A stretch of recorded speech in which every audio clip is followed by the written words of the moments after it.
Welcome back, everybody. My name is Grace, or Gibby, whatever you prefer, and today I've got another AQ from Scratch episode on my low-level Ranger account. We've done some off-screen training and shopping, and I'll talk about that. But first of all, Merry Christmas, Happy Hanukkah, Happy New Year, you celebrate. Whatever holidays you celebrate. I hope they went great. I hope you spent some joyous time with your family, if you have close family nearby, or spending good time by yourself on vacation. However you enjoyed it, I hope you did. So I did some training. I got to level 11, and I got a MISC and some new weapons. I'll just get into showing you them as we go. What I'm going to be doing is training the Archer class. They say you should keep your friends close and your enemies closer. Sometimes it's best to make your point from a distance and make sure anything tough enough to handle a few more arrows is already hurt when it gets to you. Thankfully, Battleon has someone who agrees with you. Robina the Hood, renowned marksman and explorer, has her very own range to share tricks with beginners that show promise. Your potential has definitely caught her eye. If you're ready for some combat marksmanship lessons of a peculiar nature, step forward to become an archer. So this is the modern Tier 1 Ranger class.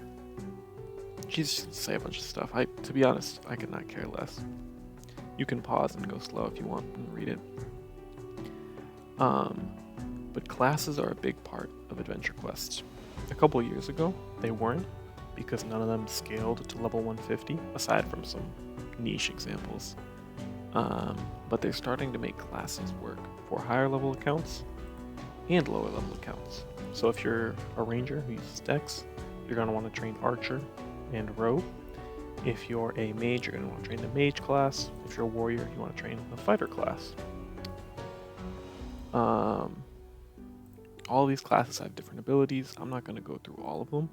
I will. Ooh, what's the weapons? Compound bow. Yikes. Z token item. I'm not going to go through all the classes because we're doing a ranger account, but the information for mages and fighters and stuff is all online. Very easy to find. But classes now can scale to level 150, and even the archer class and the fighter class, not yet mage and rogue at the time of recording, but these two have been revamped so that they have a level 150 version of the armor, and you can get the higher level version starting at level 90, and you get access to about half the skills. So it can be used by higher level characters. And the Archer class armor is actually deceptively good. The Master Archer class armor. Pretty underrated, if I may say so. But so we're just going to be doing this quest. And we're just going to be fighting a bunch of random monsters. So, class quests are generally pretty simple. Also, you can see all the random stuff I got. I got some guests. I got the Frankentuli guest and the Twilda guest. Those are two toggle guests which can heal or attack. Nothing too crazy, just a fun little guy. And as well, I got some weapons. And you'll see me go through the weapons as I play. But so class quests, they're great fun. The older ones, so things that haven't been revamped yet, like mage, rogue, some of the tier 2 classes like ninja, wizard, berserker, for example. All of those are a lot more scuffed. Excuse me. Those are a lot more scuffed. They're not as well designed. The monsters won't scale as close to your level, even if you're going at the attended level. And there'll be some battles that are really hard, and also the stat rolls at the end of the quest will not have a defy for SP option. Just looking at what weapon I'm going to switch to. So, yeah, that should be good. The Goggernaut helm, by the way, the MISC I just activated, it just increases the accuracy for my team, like my pets, myself, and my guests. It also increases the monster's accuracy, but I'm not that worried about it. But class quests are great if they follow your archetype, so melee ranged magic, and they have a lot of useful skills. And as you can see, so far I've only got the title ability unlocked, but I forgot to get the archer title, and I'll show you the archer title when I get back and done with this quest. But how most class quests work is that you have a bunch of abilities, and then one or all of your abilities might be locked behind the title. So if you're a fighter and you're using if your title for class training is fighter and your title is shown up on your character page, you can see right below my battle log it says race, class, clan. My class right now is a rogue, and that's just because I started the game as a rogue and I haven't changed it. But you can change that at each of the locations where you train a class. It's very simple once you get used to it. It's nothing too complicated. But you can change the class title, and that'll give you access to different classes. So, for example, you can't get full use out of the archer class and the fighter class at the same time, because if you only have one of the titles, the other won't let you use all the abilities. Now that's a pretty silly example because most people using the fighter class don't, I got cut off, but as I was saying, most of the people using the fighter class don't really want to use the ranger class because they'll be using either melee or range. They won't be using both, most people. But this example is more relevant for the later stages of the game, because in the late game, there are currently 2 class quests that scale to level 150, and that is the Paladin and the Necromancer classes. And both of these are good for multiple builds. So if you're a Beastmaster or a Mage, you might have to decide between which class you want to use, because they're both very strong.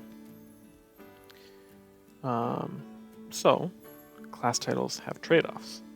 Do note that, remember how I mentioned how these tier 1 classes, Archer and Fighter, have master class versions that scale to level 150? Those you can use without the title, but with the caveat that you can only use 1 or 2 of the skills, so like half the skills. Oh, I've never seen him heal before. Forgot he could do that. But yeah, so that's pretty much classes. Most of the classes in the game currently are not very good. They're not very usable. Things like the Shadow Slayer and Night Hunter class, things like the Martial Artist class, the Ninja class, the Assassin class, even the Berserker class, the Knight class. All of these are pretty trashy, just from a gameplay perspective. It's not wholly true. The Knight class is actually quite underrated for its level bracket, but it only scales from like level 50 to level 90. So it's, it's very suboptimal. What weapon should I use? Let's use the boatman's bow. Why not? So, all in all, most classes aren't worth using in like day-to-day quests, but a lot of them are required to train the more useful ones. Like to train Paladin, I think you need Fighter, Knight, Scholar, and maybe Wizard trained as well. Train Necromancer, I can't remember, but you have to do a lot of these to unlock them. That's what I'm saying. So I'm just gonna run through this Archer quest here, see if we can win, and then I will show you the skill we unlock. And after that, depending on how long the video takes, we might do another Archer quest. We might do a Neko subrace quest, because the Neko subrace is kind of like the go-to Ranger subrace. So it's like, it synergizes with Archer pretty well, or with this play style of using bows and pets and guests. So I might do that next. We'll have to see.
So we finished the level 1 quest for Archer first. I'm going to hit Become an Archer.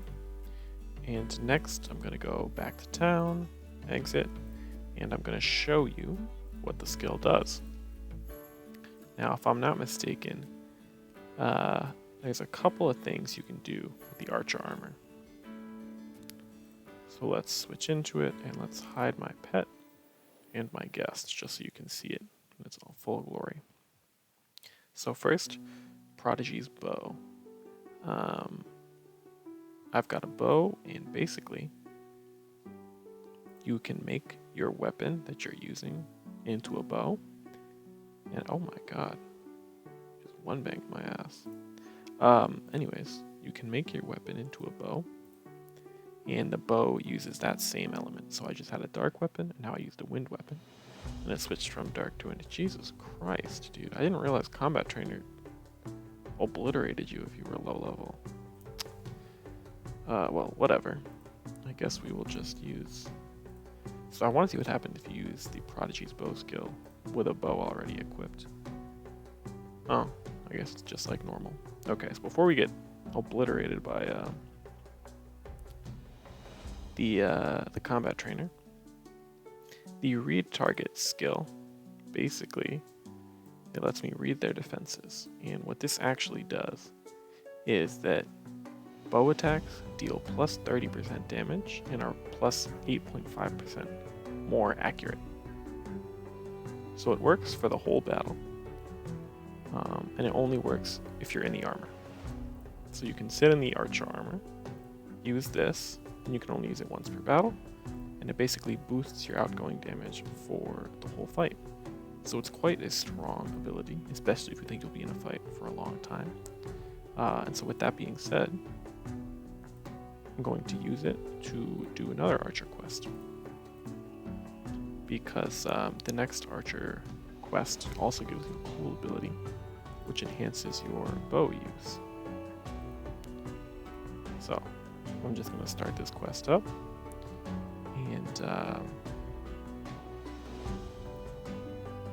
and then I will see you guys at the end, or if anything interesting happens.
So I'm about to take down the boss for the level 2 quest, and I think getting to close to 30 minutes. So I think what I'll do next is I will show you the level 2 ability, correct a mistake I made in explaining the level 1 ability, and then I will do a Neko quest, just so you guys can see. So actually I should go to a different battle, a lower level battle to showcase this. There we go, level 5. So this next ability is called Timing, if I'm not mistaken. Let's equip a bow. And your attacks will now mess with your opponent's offense. So what that does is it inflicts choke on your bow attacks for an SP cost. In fact, it inflicts a 45% choke, which is quite strong. It's only for one turn, but it's still quite strong. So you can see that, well, he endured the choke this turn. But that's what the ability does. It's quite good. And the damage boosting ability, the Seek Weak Point type of ability, actually does not last a whole battle. I was mistaken. It only lasts for 3 turns. Still a strong ability. But if you think about it, it gives 30% damage and some bonus to hit. And you're using 1 turn to cast it, and you get 3 to 4 turns of effect. So, you know, it's useful, but, you know, it's not amazing, but it's a good ability. So this is Katshiro, and he is the Neko trainer for the subrace. So subrace, you can be like a werewolf, a vampire, etc. I'm going to be a Neko, which is like a cat person. And I want to swap the patron spirit. So I'm currently drawing on the powers of soul. Would you like to draw on the powers of Luna instead? I'm going to say yes. Now, soul Nekos are a more Beastmaster class, and Luna Nekos are a more Ranger class. So the first thing I'm going to do is I'm going to buy the Luna Neko armor, just so you guys can see it. I think I might also buy the Neko bow. Maybe not. What I will do is buy the Luna Defender shields, since these are nice to have. And they'll scale with me up to level 150. See how you can buy them at lots, or level 135, because I'm an adventurer. But you see how I can buy them at lots of level brackets? That's why I like them. Now, Neko quests. Let's do it. So, if we go into the Luna Neko armor right now, nothing too busy except for the Apex Hunter.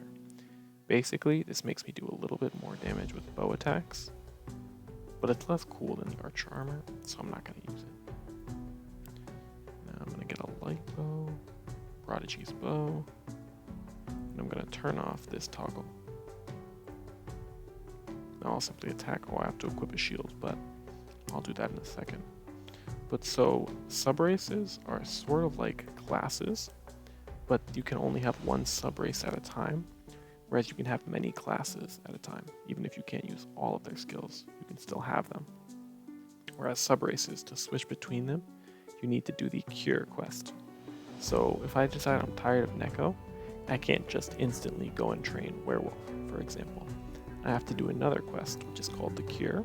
And I have a video on it if you're interested. It's somewhere deep in my channel. It'll be in the Yulger only playlist. But so subraces take a little more time to switch between than just normal classes. Okay. The Golem monster, so it has low resistances. It's okay though, not in any hurry. So I'm thinking that the progression will be a little bit slow if I just leave it at this stage, because you know, like you're level 10, level 12, I can't actually finish the archer training yet, because when you get to the level 5 quest, you have to be the monsters there are level 30. So at level 12, I'm not going to be strong enough to beat those monsters. So I'm thinking I'm going to train up to level 20 or 25 off screen, or I'll put the XP training at the end, which I think I'm going to do for this video. So if you're interested in how I'm grinding levels, you can go towards the timestamp. There will be a timestamp at the end of the video. Feel free to look at that. But just like, the future of this series, I can't think of like too much interesting stuff to do every video. But admittedly, I haven't played on this account in like 3 weeks before today. So I'm sort of like, I'm not very fresh-minded about it. If you have advice for what to do. Did I just get a lucky strike? Oh, it's because I have 5 luck from the Goggernaut helm. Okay. If you have ideas for what I should do, let me know. Or how fast you want me to progress the account. Because that's the sort of thing I'm getting a feel for. While it might be informative for me to talk about accuracy or how classes work, it is a little boring. I totally understand that. I can't remember what element I was just attacking with. I think I was already attacking with wind, so I just redid the same thing, but not a big deal. I'm not concerned about it. But what I'm saying is, if you have some mechanics you'd like me to explain, or you think I should progress the account a little faster or a little slower, or you have a specific quest you want me to try to do on video, let me know. I'm very open to suggestions and recommendations.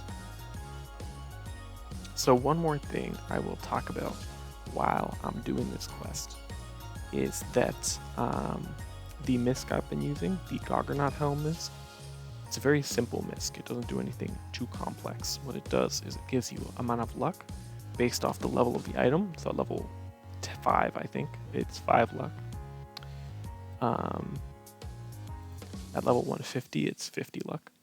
But then what it also does is gives the whole board accuracy. So it gives the monster, my pet, my guest accuracy. I think I explained this earlier. But if you're wondering where to get this item, it's actually in the Guardian Tower in the Arena of Enthusiasts. Now you might be thinking, you're on an adventurer. How did you get an item from the Guardian Tower? Well, not all things in the Guardian Tower are actually Guardian only. This quest is one of the few quests that adventurers can do as well. So if you take the tour and talk to Nimrod, you'll be able to find the Arena of Enthusiasts quest. And that's where you can get this item. There's intelligence. What the? Whatever. I didn't know there was an intellectual in the Neko quest. That's kind of odd. None of the Neko abilities scale with intelligence. So much that I'm aware of. Interesting. Not that important. But that'll pretty much do it.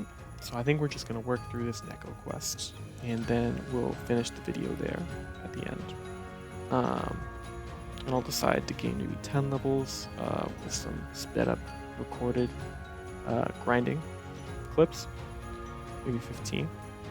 Let me know what you think I should do if you have a strong opinion, or if not, I'll just roll with it, have a good time. And before we close out here, I want to say it's the holiday season, the time I'm recording this. I'm actually with an extended family member's dog right now. She's very sweet. She's just chilling right next to me as I ramble about the game. But make sure to, spread as much love as you can to your family. Not to get too interpersonal, all that. But for me, the holidays are a very confusing time. Because while I love my family, I have a difficult relationship with some of them, especially my brother. But I've been trying to think about how, not going to be young brothers forever. We're going to have to work through our things eventually, and I got to show them as much love as I can, and be the best to my family that I can. And I know not everybody's lives are like that. A lot of people have much more difficult relationships with their family. I'm very fortunate that I had a very supportive youth with regards to my family, and even my brother, as much as I hate him sometimes. But, whether it's your family, whether it's your friends, whether it's just showing some love to yourself, maybe you've just had a rough time recently, you need to take a break, eat some good food, sleep in for a couple days if you work real hard, have a difficult schedule. Take that time to take care of yourself and take care of others. And I hope that going into the new year, maybe you didn't have a perfect year, maybe you didn't even have a good year, maybe you had a bad year. I know I had ups and downs. but I hope that you take some time to appreciate what's been good, what's been bad, and moving forward. So that was quite kind of like a little long rant, but I hope what I'm saying is, I hope you guys spread some love to yourselves, to others, to the people around you. I've been trying to do that myself. And Jesus Christ, man, I thought this quest was going to end a little faster. I'm running out of things to say. But all jokes. But I do want to thank you guys, because I think I'm at like 45 subscribers, something like that right now. But I'm not really worried about the subscriber count, to be honest. Like, I make Adventure Quest videos. Like, I have no delusions that I'm gonna hit it big on the internet. Like, I have no plans to either. I started making videos as a hobby, like a creative outlet. I used to write when I was younger, like fiction stories. I wrote one about a hedgehog, I remember that. My grandmother has this thing about hedgehogs, and so I was writing her short stories about hedgehogs, and that was like middle school me. It was beasting. But as I've aged now, different creative outlets are required. For a while it was League of Legends. Now it's making Adventure Quest videos. And what I'm trying to say is, in all this spirit of being kind to others and being thankful for others, I probably would not still be making videos if you guys weren't liking on my videos and commenting on my videos and gassing me up when I figure out a new cool mechanic or a new unbeatable method. So thank you guys when you comment. It's real nice. I'm not too concerned about like the numbers, but I do love answering comments. I don't know if you guys have noticed. Writing like long paragraphs, excessively long paragraphs. It's fun for me. It's a great time. So thank you guys for being here and supporting me as I play Adventure Quest in 2022. Oh, 2023 almost. I guess when this video comes out, it'll be 2023. So unless I quit tomorrow or tonight, I guess, it'll be 2023 and I'll be playing Adventure Quest. So that's kind of fun. But all jokes aside, thank you guys for watching the videos and supporting me. They're great fun for me, and I hope they are for you too. Burp defeat. What? I didn't even do a stat roll. What the? Okay, well, I forgot how the early Neko quests work. But I'm just gonna do a quick little trial run and show you that we've started unlocking the Neko subrace abilities. But I think that's pretty much it for me. Yes, okay, so we have the Luna Claw. Dope. And I'll go into more detail on how to use this subrace to its best advantage once I get all 10 levels. That might take a while, but we'll see. But yeah, thank you guys for watching. Thank you guys for supporting me this year as I've started my channel. It's great fun for me. Hope it's great fun for you. And let me know what you'd like to see in the future. Aside from that, spread love to the people close to you and to yourself. And I hope you have a wonderful day. And I hope you've had a great holiday season this year. If you're watching in the future, think of December 2022. I don't know. But yeah, it's been great, guys. I'll see you all later. Peace and love, everybody. Well, I guess I'll see you right after this, because that's the XP grinding segment. Whatever, man. Peace. Okay, so I just did my nice little emotional outro, so I'll keep this brief. But what you're seeing here is a super sped up clip of me grinding levels from level 8 to level 10. And actually, I was exploring new methods. Basically, I figured out if there are some bosses you can access easily at a low level from wars, you could get XP much faster, and I eventually found out that the Heart of Tiamat is from the War in Shadows Shadowfall 2 war, is really the way to go for low-level XP grinding. I think it might actually be better than the whole Burning Solstice method. I'm going to do some testing later on this week and see if it's truly a new meta or if I'm just being goofy. But either way, I'm probably going to be grinding this boss from now on to level up because it's a new method that people haven't seen before. So I'll put some music over this as I've put over the rest of the video. And I'll see you all later. peace and love, and really take care of yourself, take care of the people around you, and spread some love. Bye bye, guys.